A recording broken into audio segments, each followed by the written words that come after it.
Breakfast with Charlie. Oh man, where do I start? This might be one of the best out there. My nana told me this story and it starts years ago. Now, I don't know the exact year, but she said it was around the time when things were hippie-ish.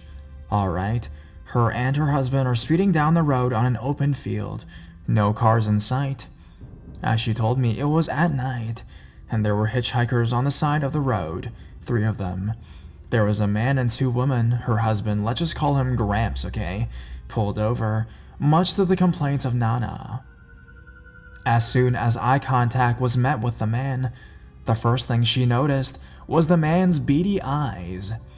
They kinda burned into me, she says. They said they were traveling the country or something like that. Nana and Gramps, being the hippies that they were at the time, took them home for a night.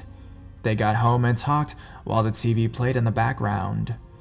They claimed to be roamers who wandered about the country. Yeah, right. As they talked, the man seemed to slightly abuse the other woman. When they slightly annoyed him, he would push them up against the wall, slap them, etc. The next morning, after serving breakfast, the man gave Nanny a small green jade rock, and he said, "As long as you hold this, I will always be with you." With those piercing eyes and big smile, he left. The minute the trio left, Nanny threw the rock into the ocean, frightened. 3 months later, there was breaking news on the TV. The hitchhiker's face was shown with a mugshot. Nana screamed when she found out what he did. What was the man's name? Charles Manson.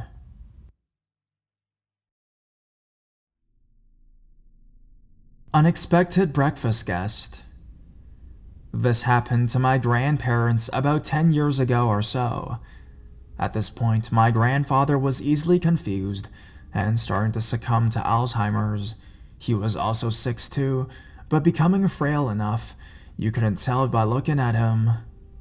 He used to wake up around 4 a.m. in the morning, much earlier than my grandma or most anyone, so he would sleep in the basement so that his early morning rummaging didn't disturb her.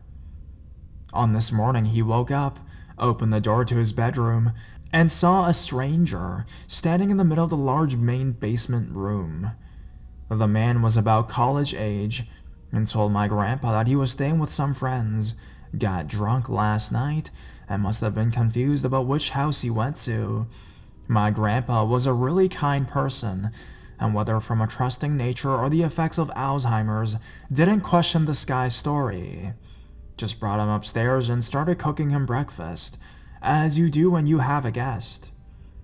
My grandma woke up to the noise in the kitchen, came out, and saw this incredibly nervous stranger sitting at the breakfast table.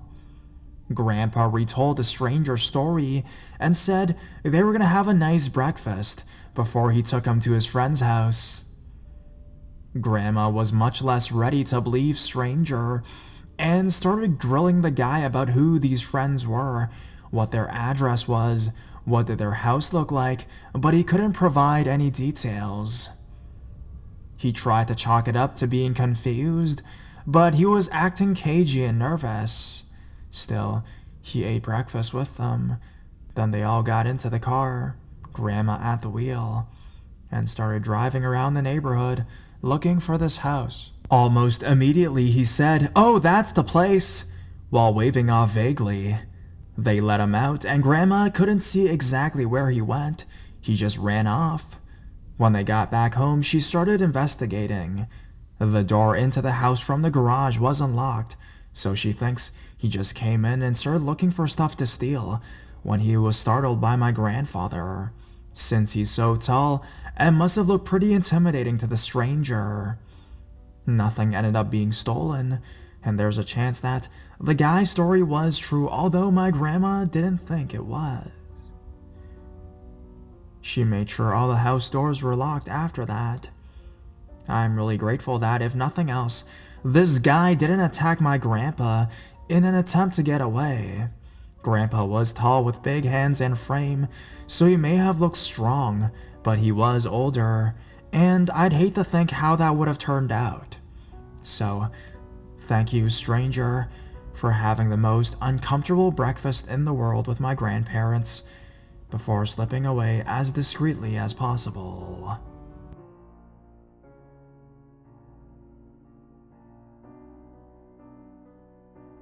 My roommate's friend. Before anything else, this is not as creepy as everyone else's post. Anyways, here is the story. I lived in a sketchy part of my city, and I live alone. From time to time, I invite a few friends and classmates over. It's somehow relevant to the story. I lived in a fairly large place, and money was getting tight, so I figured I should just get a roommate. 3 months ago, Sheila moved in. A little background on Sheila. This girl is kinky as hell. She would invite various men over a few times a week. Yesterday was when she drew the line, when she invited a guy over, and he went ahead and stole a guitar my friend left in my place. I was furious, but also very passive-aggressive. I went to my friend's house, and when I came back, another guy is sitting on our couch. I got more angry because Sheila never fucking learned. I noticed this guy is a little shifty. I got a good laugh because I noticed that the guy was so high he was trying not to die. Maybe that's why Sheila left him alone. So I went to sleep. I woke up to get ready for school this morning, and I saw this guy happily eating cereal on our table. I got used to this already. I sat next to him to eat my oatmeal, and we ate breakfast in silence. Sheila came out of her room and ate breakfast too, so we're just silently eating there for 15 minutes or something. This guy stood up, washed his bowl, and carefully placed it in a drawer. "Thank you for the cereal, ladies," he mumbled, and then quietly went out of our apartment. I said something like, "Out of all the guys you invited over, at least that guy's polite." Sheila just stared at me in confusion. She said, Wasn't that your friend?" Then it dawned on me that I just shared breakfast with a guy who was so high he entered a random house. So, random guy, let's not meet again, and if we do meet again, bring your own goddamn cereal. Update. She's gone. We stopped the passive-aggressive and dealt with the matter like adults. Didn't call the cops because I'm sure as hell stoner guy won't come back. She cried. She said she no longer felt safe and she doesn't trust me anymore. I said good riddance, and I also apologized as well for that. Update 2. Anyone from Manila? Still broke and had to give her rent back, so I'm contemplating on getting another roommate. Update 3. Yo guys, this was 4 months ago, and my Cabanyans are asking for more background. I'm from the best university in the motherfucking Philippines, and I live in a college community where people are more civil, but shady because drugs are being swapped like candy.